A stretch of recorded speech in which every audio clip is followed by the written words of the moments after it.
Assalamualaikum and greetings to Dr. Mageswaran and Dr. Irwan. My name is Nuri Izainuddin Musa and my metric number is 151973. Right, today I would like to present about my module, which is History, Teaching and Learning module on a history of the people's struggles to achieve independence, which is Form 4 subjects. Here is my module cover page that can be used to all the teachers as their reference. This module has been done special for history teacher that taught for Form 4 students. The theme of the module is the people struggle to achieve independence, which is the people struggles during the Japanese occupation. So, this lesson will carry out 1 hour 20 minutes and achieve 3 main objectives. First, state the knowledge of the arrival of Japanese in Malaya. Second, explain the main factor in more detail about the arrival of the Japanese in Malaya. Third, describe the chronology of what local figure fighters did while opposing Japan. All these activities are doing by physical due to some reasons. The activities will influence the student to interact with each other and the class will become lively. All the activities are according to the learning objective and it will have an assessment for students. The teacher will give the assignment based on the understanding. I will change my presentation to Bahasa Melayu. Baiklah, ini merupakan rancangan pengajaran untuk modul ini. Pembelajaran dan pengajaran PDP ini akan dijalankan pada pukul 9 hingga 10.20 pagi, iaitu bersamaan 1 jam 20 minit. Modul ini menumpukan kepada kelas 4 Al-Jawzi yang mempunyai bilangan pelajar seramai 20 orang. Ia akan dijalankan pada minggu ke-8 hari Selasa pada 22 Mac 2022. Mata pelajarannya ialah Sejarah Tingkatan 4. Tajuknya Perjuangan Rakyat ke arah Kemerdekaan Tanah Air. Standard kandungannya pula ialah menjelaskan faktor kedatangan Jepun di negara kita dan menghuraikan perjuangan rakyat menentang Jepun. Jadi, terdapat 3 objektif pembelajaran sama seperti saya nyatakan pada permulaan pembentangan saya. Pertama, menyatakan pengetahuan tentang kedatangan Jepun ke Tanah Melayu. Kedua, menjelaskan faktor-faktor utama dengan lebih terperinci mengenai kedatangan Jepun di negara kita. Dan yang terakhir, menghuraikan setiap kronologi yang dilakukan oleh tokoh-tokoh pejuang semasa menentang Jepun.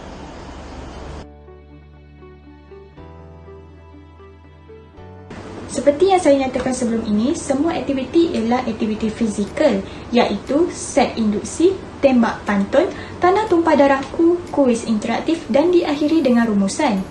Terdapat beberapa alat bantu mengajar ABM yang diperlukan seperti buku teks, projektor, aplikasi Duratun, Manilakat dan lain-lain untuk menjayakan aktiviti-aktiviti ini. IMK bagi PDP ini ialah kreatif dan inovatif, patriotism, setiakawan dan nilai murni.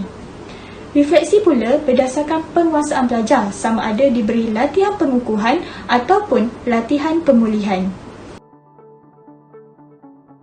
PDP akan dimulakan dengan set induksi yang berlangsung selama 15 minit. Set induksi ini akan menayangkan sedutan filem Lieutenant Adnan diikuti dengan video Duratun. Video Duratun tersebut merangkumi peluasan kuasa Jepun, faktor-faktor kedatangan Jepun dan penentangan tokoh terhadap Jepun. Rasional set induksi ini ialah pelajar dapat memahami konteks pembelajaran yang diajar oleh guru mereka semasa proses PDP berlangsung. Penerangan bagi set induksi adalah berdasarkan aktiviti guru dan aktiviti murid. Aktiviti guru ialah guru akan mengambil kehadiran kesemua pelajar yang hadir ke kelas dan menerangkan topik pembelajaran berdasarkan buku teks secara ringkas. Seterusnya, guru akan menayangkan video Duratun tersebut dan menerangkan serba sedikit tentang peluasan kuasa Jepun, faktor-faktor kedatangan Jepun di Tanah Melayu dan penentangan tokoh terhadap Jepun.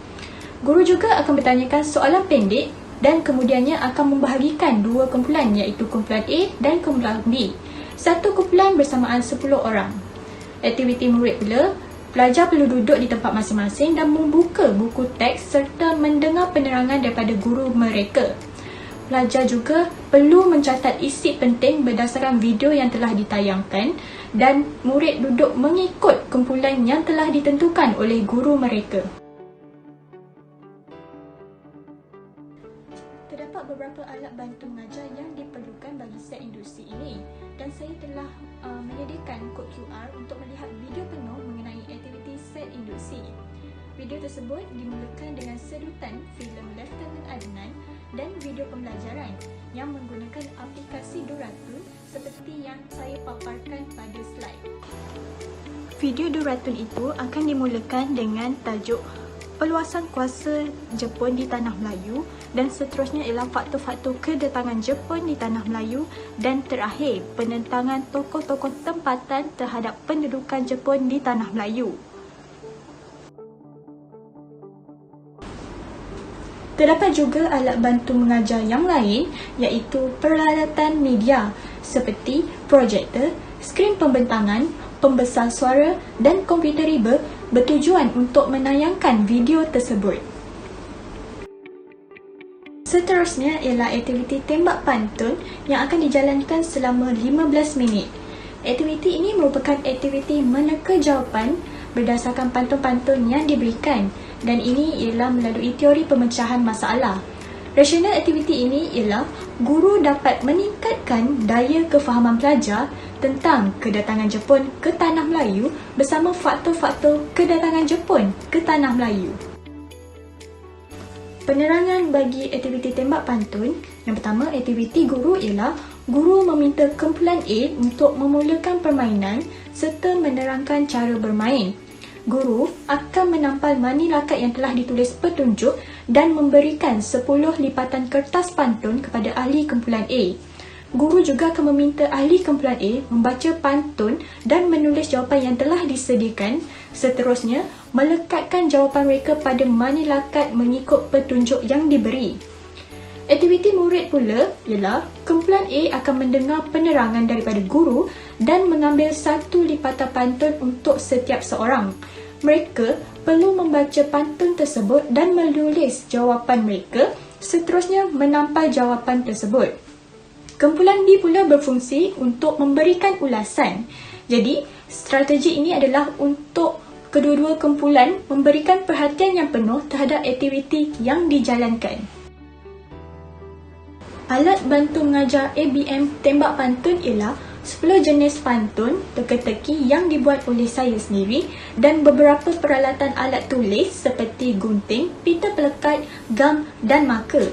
Saya juga telah menyediakan kod QR untuk melihat cara-cara permainan ini dijalankan berserta pautan video tersebut.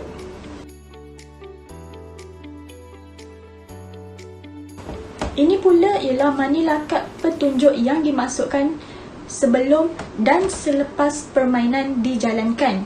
Jika dilihat, aktiviti selepas permainan, pantun-pantun tersebut telah dilekatkan mengikut petunjuk yang betul oleh pelajar kumpulan A. Dan slide seterusnya pula ialah semasa permainan dijalankan. Berikut adalah gambar-gambar yang telah disediakan. Pelajar sedang menulis jawapan dan melekatkan pantun pada ruang jawapan dan petunjuk pada mani lakat tersebut. Aktiviti seterusnya ialah Tanah Tumpah Darahku. Permainan ini akan berlangsung selama 25 minit. Aktiviti ini mengkehendaki pelajar untuk berlakon watak-watak pejuang tanah air terhadap penentangan Jepun. Rasionalnya ialah pelajar dapat menyatakan dan menghuraikan perjuangan tokoh-tokoh tempatan dalam menentang Jepun di Tanah Melayu mengikut kronologi yang betul.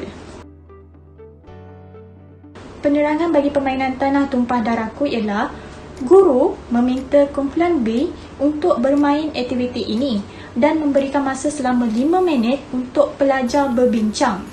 Guru juga akan meminta kumpulan A memberikan ulasan setelah tamat permainan. Aktiviti murid ialah kumpulan B mendengar cara bermain dan berbincang sesama ahli kumpulan selama 5 minit. Masa lakonan pula selama 17 minit dan kumpulan A perlu fokus kerana mereka akan memberikan ulasan di akhir lakonan. Strategi yang sama digunakan seperti permainan tembak patun agar kedua-dua kumpulan sentiasa fokus.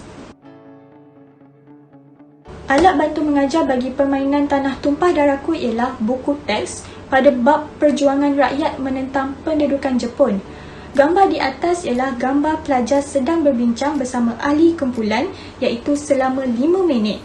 Dan kod QR juga disediakan bagi memudahkan anda untuk mengakses cara bermain Tanah Tumpah Darahku. Seterusnya ialah kuis interaktif yang menggunakan aplikasi EduCandy. Aktiviti guru ialah guru meminta pelajar untuk duduk di tempat masing-masing dan membuka aplikasi tersebut. Guru memamparkannya dan meminta pelajar mencari pasangan masing-masing untuk menjawab soalan. Guru meminta pelajar yang ingin menjawab soalan perlu tampil ke hadapan dan mengklik jawapan pada komputer riba guru. Seterusnya, jawapan yang betul akan diberikan pelekat. Aktiviti murid pula, pelajar perlu mencari pasangan dan menjawab kuis yang telah ditayangkan oleh guru sahaja. Rasional kuis ini adalah untuk menguji tahap kefahaman keseluruhan pelajar melalui kuis tersebut. Berikut merupakan kod QR kuis interaktif berserta kod iaitu FCA43. Gambar pertama merupakan contoh soalan dan gambar di bawah merupakan contoh setelah selesai menjawab. Jadinya, aplikasi EduCandy merupakan soalan yang berupa aneka pilihan. Terdapat 4 jawapan yang disediakan, hanya 1 jawapan yang betul yang perlu pelajar meneka.